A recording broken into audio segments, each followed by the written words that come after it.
नमस्ते भैया। नमस्ते भैया क्या नाम है तुम्हारा? मेरा नाम वैभव आहिर है।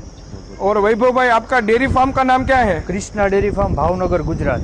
Krishna dairy farm Bhavnagar. हाँ। तो तुम्हारी डेयरी का लोकेशन की बात करें, कृष्णा डेयरी फार्म का लोकेशन कौन सी जगह पे है? एग्जैक्ट भावनगर सिटी में है। नारी चौकड़ी से 2-2.5 किलोमीटर पड़ता है, RTO circle. Exact Bhavnagar city में ही है आपका डेयरी सिटी में ही फार्म। है। और जो सिटी में रेलवे स्टेशन या बस स्टेशन से कितना दूरी है? 1.5 किलोमीटर है, 1 से 1.5 किलोमीटर। 1 से 1.5 किलोमीटर रेलवे स्टेशन से और बस स्टेशन से दूरी है। तो ये भैया भैंस आप अभी लोड कर रहे हो? हाँ, अभी ये लोड करके मध्य प्रदेश के इंदौर में जा रही है। आपने ये भैंस सेल करी है और हाँ। इंदौर जा रही है मध्य प्रदेश के। हाँ। तो भैया ऑनलाइन बिकी है कि ग्राहक आए थे? ऑनलाइन बिकी है। ऑनलाइन फोन पर ही सौदा हुआ है। हाँ। तो भैया कितने लीटर दूध देने वाली है भैंस है? अभी इसका 8-10 दिन बच्चा दिए हुआ है। अभी करंट दूध 10.5-11 लीटर एक टाइम का हाजिर में है। मतलब दोनों टाइम का मिला के 20 से 22 लीटर दूध अभी हाजिर